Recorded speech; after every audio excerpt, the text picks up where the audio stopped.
সবার আগে বাংলাদেশ ফাউন্ডেশনের পক্ষ থেকে আপনাদের সবাইকে এবং দেশবাসীকে শুভেচ্ছা জানাচ্ছি, ধন্যবাদ জানাচ্ছি।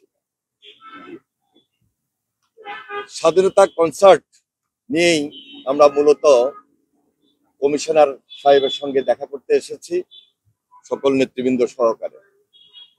আপনারা জানেন যে গাজা এবং রাফায়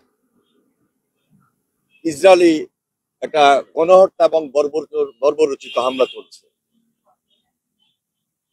এবং সেই মুহূর্তে আমরা সবার আগে বাংলাদেশ সর্বপ্রথম এই ন্যাক্কারজনক এবং বর্বরোচিত হামলার তীব্র নিন্দা এবং প্রতিবাদ জানাই, এবং আমরা সম্পূর্ণভাবে সংহতি প্রকাশ করছি। আজকে the world stops for Gaza বিশ্বব্যাপী এই প্রোগ্রামটি অনুষ্ঠিত হচ্ছে। আগামী 11 এপ্রিল আমাদের পূর্ব নির্ধারিত প্রোগ্রাম ছিল সবার আগে বাংলাদেশ কনসার্ট।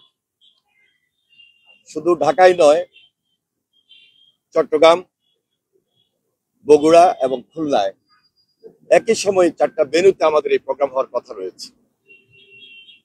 যেহেতু শুক্রবার, ধর্মপ্রাণ মুসলমান আমরা সবাই একাত্ম হয়ে এই ন্যাক্কারজনক বর্বরোচিত গণহত্যার প্রতিবাদে সবাই সেই প্রতিবাদ মিছিলে অংশগ্রহণ করব। সেই জন্য আমরা 11 এপ্রিলের পরিবর্তে 12 এপ্রিল সারা বাংলাদেশে 4টি ভেন্যুতে একসঙ্গে সবার আগে বাংলাদেশ ফাউন্ডেশনের পক্ষ থেকে যে স্বাধীনতা কনসার্ট, সেটি আমরা পরিবর্তন করেছি। 12 এপ্রিল সেটি অনুষ্ঠিত হবে, শনিবার অনুষ্ঠিত হবে। আমাদের এই প্রোগ্রামে সম্পূর্ণভাবে বাংলাদেশের গান, বাংলাদেশের সংস্কৃতি, বাংলাদেশের শিল্পীরাই সেখানে তাদের কনসার্টে অংশগ্রহণ করবেন, এবং স্থানীয়ভাবে আঞ্চলিক যে গান সেটিও থাকবে। সুতরাং আপনারা বুঝতেই পারছেন যে আমরা সবাই মিলে একসঙ্গে হয়ে বাংলাদেশের স্বার্থটাকে আমরা প্রাধান্য দিচ্ছি, যে স্বার্থের মধ্যে আমাদের বাংলাদেশ সবার উপরে, সবার আগে।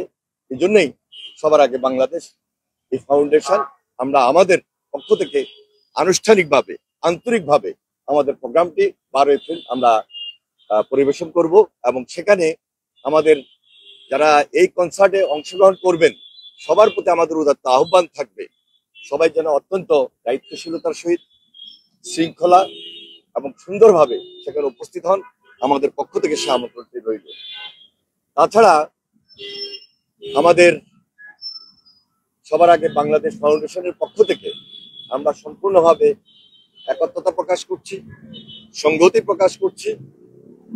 ইসরায়েল কর্তৃক যে বর্বরোচিত হামলা, যে বর্বরোচিত গণহত্যা চলছে, সেখানে আমাদের সম্পূর্ণ সংহতি রয়েছে, এবং আমাদের যে সমস্ত প্রোগ্রামে অ্যাটেন্ড করা দরকার আমরা খুব জরুরি মনে করে শুক্রবার এবং আজকে সেই প্রোগ্রামগুলোর সাথে আমাদের সংগতি প্রকাশ করে আমাদের কর্মসূচি আমরা অব্যাহত রাখবো।